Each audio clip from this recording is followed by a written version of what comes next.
Hi, welcome to the latest edition of the Rider Rumblings video podcast. I've forgotten the number again. I think we're somewhere around 32. I thought 31. 32nd, 31st. I missed edition. one in there, so I think we're 31. So anyway, we're in the 30s now. Who We're could about have my waist envisioned size. this? Oh, yes. Murray McCormick is shrinking. He's gone from, he's down at least 40 pounds. Yeah, about that, yeah. So that's commendable. I'm down at least 3 pounds from the last podcast, but I'm hoping to atone for that by gaining 5 in the next week. It's a good time of year for gaining weight. It's a very perilous time of year as far as the waistlines go. So anyway, we're here to discuss sundry issues concerning the Rough Riders Canadian Football League. We've decided to continue this podcast through the off season. A couple of reasons. One, it's been very well received. Thank you. So we're going to keep doing this. And two, I think the off season might be more interesting than the regular season in so many facets. So I think it's because we're so awesome at it, Rob. Let's just give ourselves a pat on the back. We've taken this podcast from a tiny little baby that nobody knew about to this big thing that people want to listen to us. So we're awesome. Isn't our awesomeness just, maybe not? No. It's just the fervor with which people follow the Rough Riders. We're beneficiaries of that. That's very true. Nothing that we've done, as we're demonstrating, is really that alluring. Anyway, one of the things we've asked people to do is ask us questions, and we've been bombarded with questions. In fact, we have 2. One of them is from 3 weeks ago.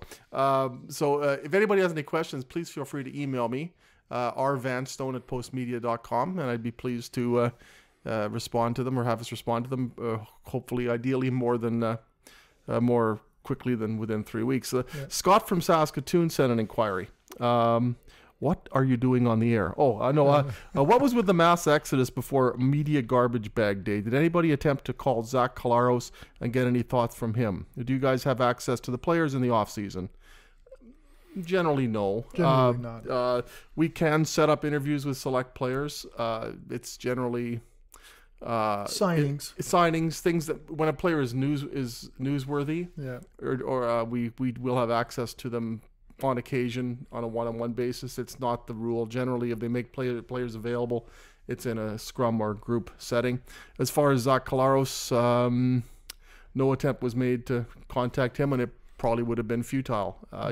He was gone before whatever it was. It wasn't garbage bag day they had this year, but he wasn't speaking to the media after the playoff loss to Winnipeg, and as I understand it, went back home quite soon thereafter. It was Brandon Bridge was the quarterback who was speaking to the media 2 days later, and I don't think Zac Clarence was especially enamored with dealing with the Regina media this past season, so there really wasn't much of a cause to go there. Murr? I didn't think we were wanting Zac Clarence quotes at the end of the season, but I've been around the Rider beat for quite a while, off and on as a backup guy and as the main guy, and it's the first time the so-called starting quarterback hasn't been available to the media on garbage bag day, which was really a surprise for me. And I'm still, did we have any better questions to ask him, like why he didn't play or those kind of things? I guess we didn't have it, but that was still a bit of a surprise to me. But in my dealings with Zac through the season, I'm not that surprised that he was kind of gone. He didn't play. So what we're and we don't know why it was done. There was no explanation. There may be a very good reason for that. It just wasn't. It's just one of them. Part of the had issue, it been Darian Durant, we sure would have wanted to hear what Darian. And I'm sure Darian would have been there. Had it been Kevin Glenn, we sure would have wanted to hear what Kevin Glenn had to say, and he was always very accommodating. Zac Clarence was a lot of the media sessions were done through gritted teeth, and probably on both sides. So not his fault, not ours. That was just the reality of dealing with him. Yeah, pretty well. You nailed it right there. It was just a strange relationship, and I've been through a few weird different quarterbacks over the years with the Riders as starters. Brett Smith, Tino Sincere comes up, Drew Willie. And some of these guys just, being with the media wasn't one of the things they wanted to do. Yeah, which is really tough, because I think in the CFL, your quarterback's got to be the face of the team. He's got to sell tickets. And if he's not doing both of those things, regardless of how well he plays on the field, you have an issue. And I will give Brandon Bridge huge credit, because 2 days after that game, the Riders only made 3 players available, and they determined which 3 they would be. Brandon Bridge had a tough game against Winnipeg in the playoffs, and he Willie Jefferson to be available. It was Willie Jefferson and Marcus Thigpen, and who was just signed. And Brandon Bridge. Brandon Bridge was very good, as he always was. So kudos for him for doing that. It couldn't have been easy because it wasn't a fun topic of discussion. Yeah, but he handled it well. He handled it well. And to be honest, the garbage bag day used to be a big day back before the access to players was limited, that we would get phone numbers of guys that we could call them in the off season. And that's kind of gone so far by the wayside now that calling a guy in the off season that we go through the team, and that's life in the CFL beat and more and more teams are doing it. I had a lot of difficulties getting phone numbers too, but that didn't pertain to football, and that was long ago. Really, eh? Yeah, anyway, enough madcap comedy. Yeah. I apologize to the person who submitted the question because I forgot to note the name, but the reader is wondering, or the viewer is wondering, whether the CFL Commissioner Randy Ambrosie and people in the league are going to be spending time monitoring what's going on with the Alliance of American Football, and or are they going to preoccupy themselves with dealing with the alliance or the inroads they're trying to make with Mexican football?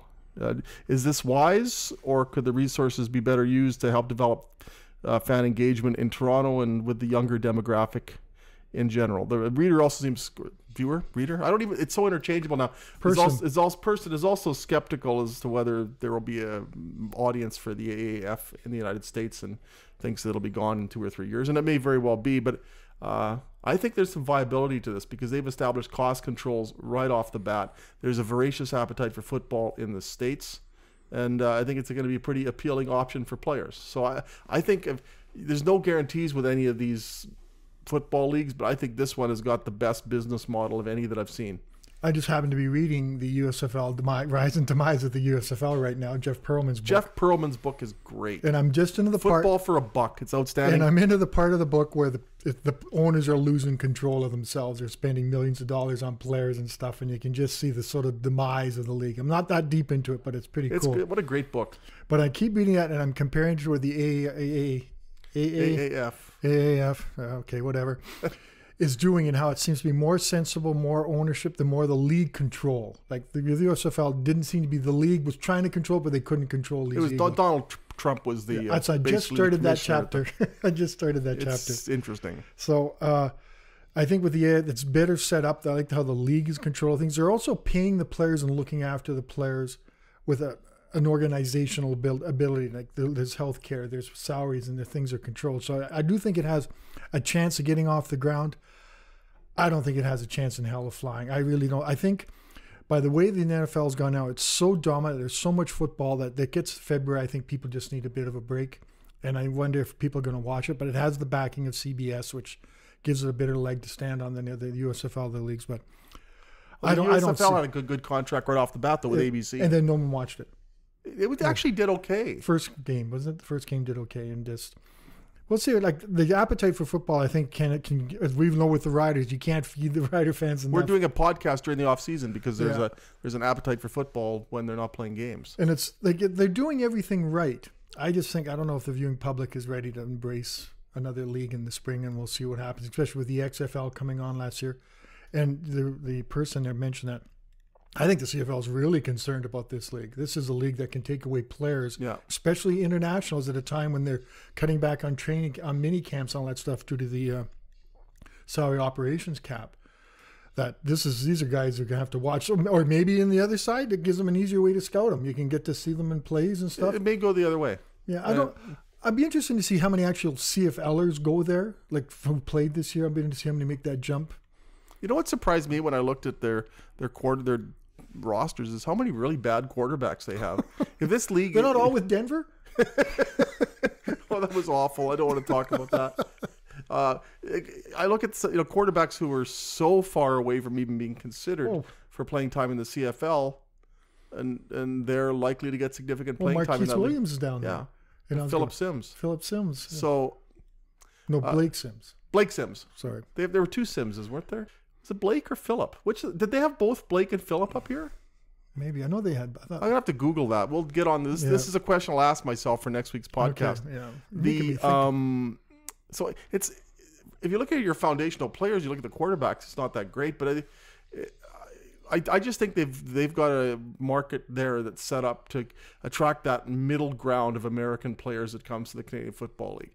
The top players in the CFL, the top American players, are still going to get better money than they could get in the States. If you're talking $200,000, $300,000, if you're talking quarterback money, they're not going to get that in that league. Yeah. But if you're talking about, gee, I can play in the CFL for $60,000, or I can play at home for more money in American dollars, that's where I think you're going to lose that potential access to the middle ground. Because I always thought when the CFL guy comes up here and let's say he makes $80,000 a year Canadian, and he deals with the taxes, he deals with the exchange rate, then he's got a wife and kid back home and stuff. By the time all the money breaks down, they don't make a whole lot of cash in it. It's not about the money. And they only get paid for half a year. And they only get paid for 18 games, and they don't get paid in the playoffs till the playoffs. So it's really a tough life to decide. If you want to be a CFL, I always kind of think sometimes the wives say, go up there, give yourself a shot, but remember you got to come home sooner or later and and start being a grown up.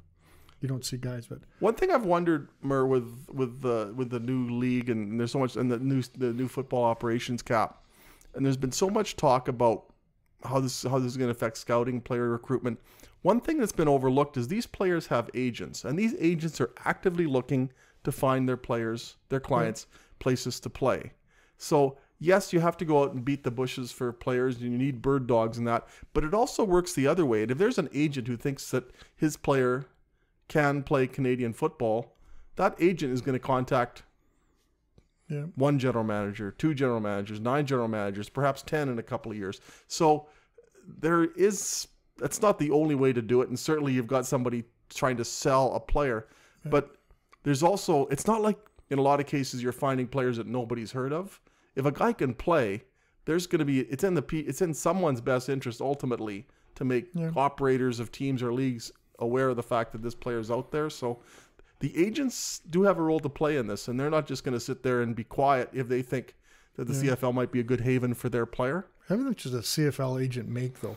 Well, 10% of, let's say, a $70,000 contract. And it wouldn't even be 10%. It'd probably be 3 or 5. And some of them, I've heard just do it because they know the person or they've been friends with them. They're just trying to make sure. Because like Marcus Thigpen negotiated his own contract. He said Jeremy O'Day always did. Weston Dressler does now. Yeah. So I think, some of these guys are experienced enough. And other guys, I don't want to say names, but I couldn't negotiate my own contract. I can barely sign my own check. So I think that would with your writing, nobody knows who signed it anyway. It should be good. Yeah, it's a good thing. Good little thing. Nice shot, Rob. Sorry, Mur. But it's Christmas, I'm sorry. Yeah. It was certainly Christmas if you're the Miami Dolphins on Sunday. It wasn't amazing. It was big Christmas if you're the Oakland Raiders, too. God, how can that feel? Can you imagine having an important game like that decided by slippery field conditions? I can't believe how they would ever let that happen. That is scandalous. Oh, I've never ever seen that in a big game like that. Jeez, it's hard being a Steelers fan. So. Cory Chamberlain. Yes. Is a head coach again in the Canadian Football League. Not a surprise. As soon I think he was at a Raptors. Was it a Raptors game they took him to? Yeah. As soon as the Argos prospective head coach ends up with a really choice seat for a Raptors game, you're probably going to see that person be the next Argos head coach. I think he'll do well the second time around. Yeah. And he did well the first time around. He's a Grey Cup champion here. He just kind of, I remember 12 and 13, Cory was a great coach. He understood the family. He pushed that big family aspect of the team. He pushed the right buttons with all the players. He got all the guys to do. And somehow in 14, he kind of thought he was the smartest guy in the room. Something changed there. I still remember I saw him on TSN doing this general managers, coaches round table. And he said he wanted to be known as a defensive coach in the CFL. That won in the CFL. Well, lots have done it before. Don Matthews did it. Yeah. So I was Wally Buono did it. Okay, that was kind of a weird thing to say. But then that 14 season, he just... I don't know what it is. And then 15 was just an absolute. Hey, Ray Early, you're our punter. Let's kick let's attempt a 64-yard field goal. Yeah, it was just 15. And that, but I'll give him, and I'll always give him credit. I know I stood there after that Ottawa game when he brought in Tino Sinceri, and he answered every question. And people wonder about that. If you want to be a reporter, you try grilling a guy who's 0-9, and it's just about, he's going to lose his job. That was it. You knew it was it. And he stood there and he answered. And no one asked any other questions. I still remember that day. No one asked another question. They just let me go ahead. And I had to remember, and I had to keep thinking, okay, I can't get him to say no comment because as soon as he says no comment, he'll walk away. So I had to keep asking questions with breath, depth, and other things. And he answered them all. And since then, I've called him up on the phone a couple of times. We've done interviews with Cory, and he's talked about life, and he did turn us down during the leading into the East East last year, but that says he's too busy. And I could give him that. You're a coach in a 9-team league that nobody 2 hours south of where the coach is residing even knows that it exists. Like, sometimes the people in the CFL need to get over themselves and realize they aren't the National Hockey League. They aren't the National Football League. It's a gate-driven league. They need to get their message out as much as possible. And the media is a conduit to the fans. So they don't get that very well. And I don't know if you've noticed, but there's not a lot of sellouts in the Canadian Football League anymore. That's a big thing, especially in the playoffs. That market? Especially in the playoffs. As I touched on a little bit earlier with Zac Clarence, not really me selling the team as a quarterback.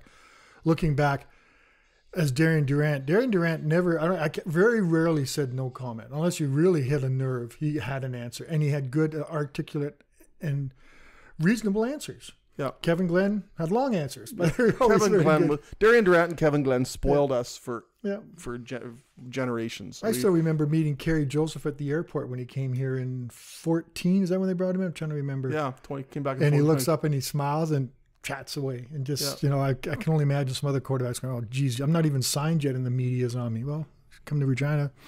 That's what happens to you. So back to quarterbacks selling the game. Rob, I'm going to throw this at you. What do you think of the salary cap, front office salary cap? Have you written about it yet?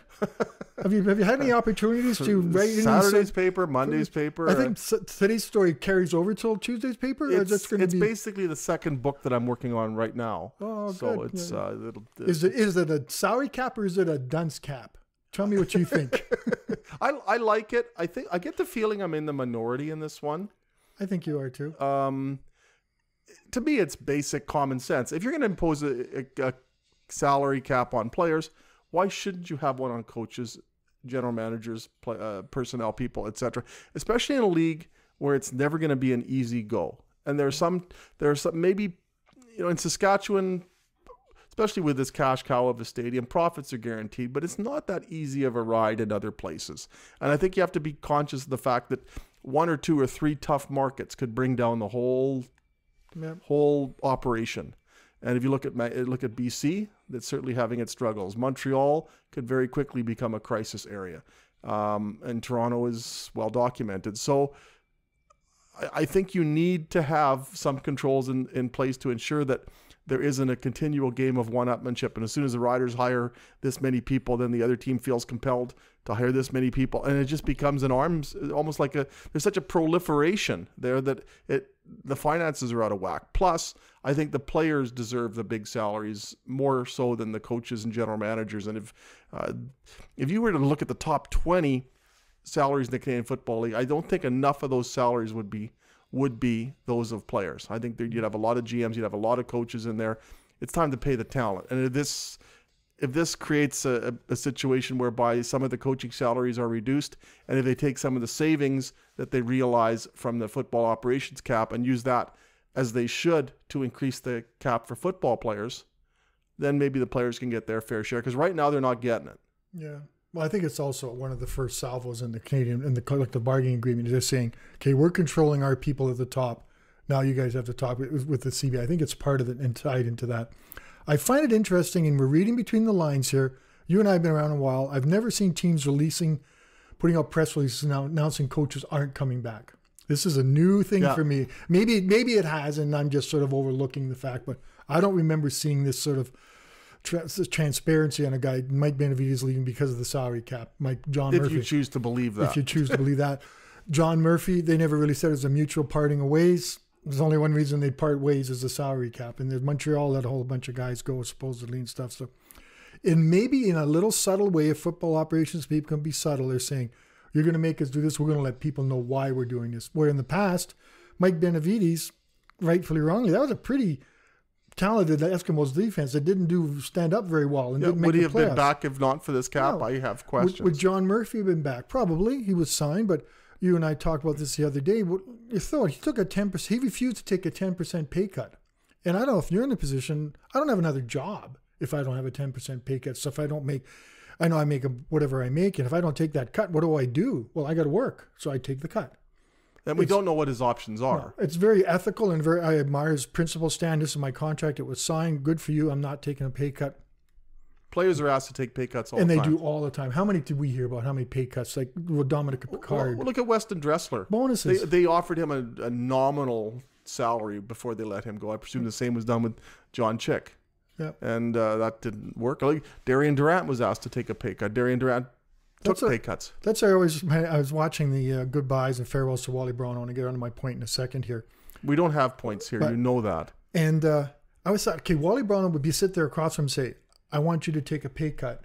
And then the next breath, but I want you to play for me. That's tough. That's tough. And they've been doing, Wally probably one of the best at balancing it.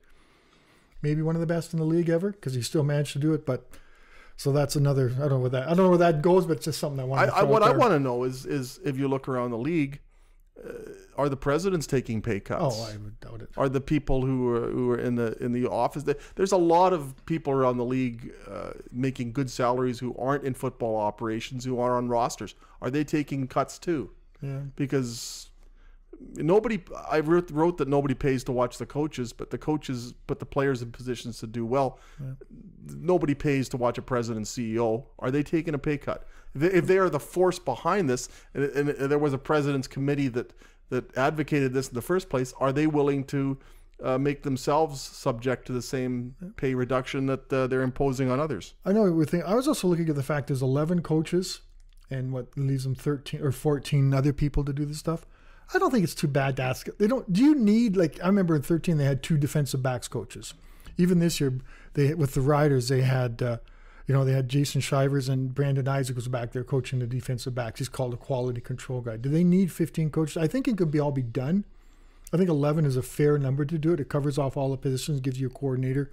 What it doesn't do is give you the opportunity, I know it's brought up, to bring in the younger guy to get an opportunity to learn about the game. But a lot of those younger guys come in and do it for free anyway because they want to learn about the game. Now they've capped the number. That makes it difficult. Yeah, so a salary would have been more sense. Just put them a number out there. Yeah, if you want to pay your DC, the whole cap, go ahead, and then I'll bring in 10 volunteers to help out. What I wonder is will this actually create a situation where young coaches will get more of a chance? Because if you're looking at the cap, the head coach is still going to make good money. The GM is still going to make good money, and the director of player personnel is still going to make good money, and the coordinators. So you may have a situation where you're going to have to squeeze in a bunch of salaries that aren't 6 figures. Yeah. Does that create opportunities for younger coaches as opposed to denying them access to the CFL because they can't walk in and expect $150,000 a year? Maybe you're giving them an opportunity, and not just as virtual volunteers, an opportunity to get paid nominally, in a sense, though. Where does the capologist fit into this? Imagine you've just said to the capologist who spent his whole career dealing with player salaries, and now I think, okay, now here's a whole other batch of front office salaries. And is the capologist salary does that fall under the cap? In the cap, I know. I know the Riders have them, and I can't really name for sure. Jerry McDavis, Mike Davis is another kind of guy who did that stuff. And I was looking through the list of the names of the Riders, and there's another guy who's a football coordinator. Like, he's like their travel secretary, Jordan. I can't remember his last name. I know it's Jordan. And you've got to have that. You can't operate a CFL team without a guy looking after travel, because it's so many guys flying in and out, charters and things. That's an important position that has to be handled. So is that counted under the cap? I'm assuming it is. What I don't get, why, and I know this has been expressed elsewhere. I heard Arash Madani talking about it on CKRM the other day. Why is the equipment manager under the football operations cap? Exactly. There's no way that should happen. Yeah. And some media guys aren't in football. Some media guys aren't under football operations caps with some teams, and some other teams they are. It depends how you classify that person. Exactly. So there's all sorts of gray areas. Is it going to make the league better next year or worse? Who knows what's going to happen? Because I really think it's going to be dominated by the CBA talks and this whole pile of free agencies. If I can throw my 2 cents into the CBA, get rid of these 1-year contracts. This is looking at the free agent list again this morning. I'm going, like, it's almost hinges on embarrassing that here's a league that's trying to build teams, trying to build continuity, and there's 300 plus names out there. The thing is, aren't the players essentially working on 1-year contracts anyway? Even when they signed game contracts, even when they signed for 2 or 3 years, that was providing that the team wanted the player to be around. What Weston Dressler signed for 4 years. What good did that do him when management decided Corey that it wanted to? And Brendan Tammond both signed for 4 years. But they got paid for the duration of their contracts. The players' contracts are basically a year-to-year proposition anyway. I'm wondering if the one-year contracts might actually be beneficial in terms of competing with the Alliance of American Football and other leagues that may sprout up now. Because if you're an American player and you're thinking, I've got to commit myself for 2 years to the Canadian Football League, because the one-year contracts don't apply to that first-year contract. That's one and an option as a minimum. So will that be an impediment to players coming to Canada? Because you're thinking, well, I don't know if I want to lock up my services for 2 years. The team can make decisions on players year to year. Yeah. The player doesn't have that option if he's coming in here. So is there also a case for expanding the one-year contracts to new players in order to be able to compete with the Alliance of American Football and what other leagues? How do you develop a team and you only don't have a guy for 1 year? It's like drafting a new fantasy team every year. It's true. Like someone that said to me the other night, do you have to do fantasy football? I says, no, I live my fantasy football stuff, looking at these guys. And like an example is Josiah St. John. It took him 3 years till he finally got on the line to play and can contribute.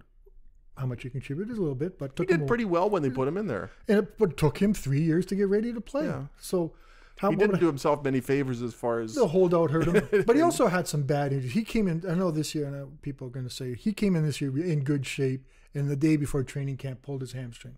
That's what I understand. So stuff happens. Big guys pull hamstrings. It's one of those things. But how do you develop players? How do you work on it? So I think if the development of the league and the development of players, they've got to look at somehow longer contracts. But most of the Riders receivers are under contract, I think, for another year. Well, Naaman Roosevelt's a free agent. Yeah, but he deserves that. He's earned that opportunity to see how much money he can get. But from Jordan Williams-Lambert's back, and most as for the rest of them, whoopee. Most of the offensive line is back.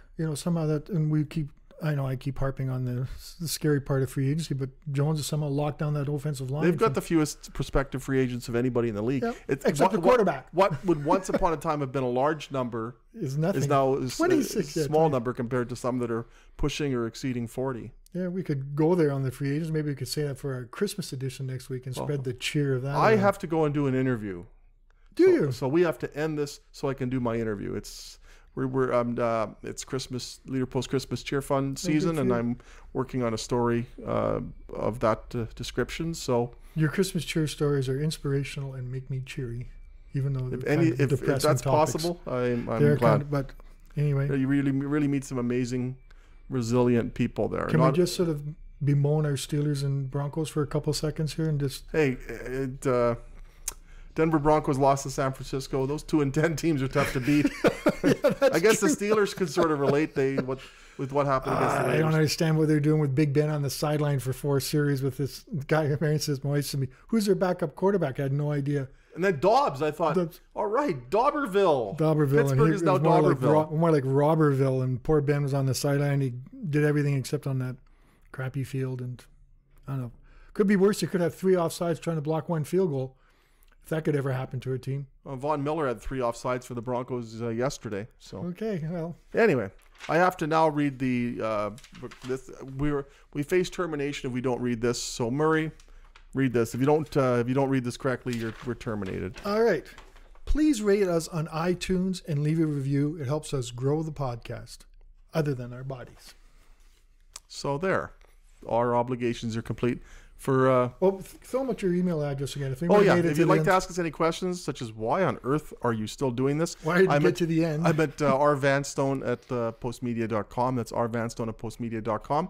We'll do this once more before Christmas and then resume in the new year if you'll still have us. For Murray McCormick, what remains of him after losing 40 pounds, I'm Rob Vanstone. Thanks for being with us, and we'll talk to you soon. Take care.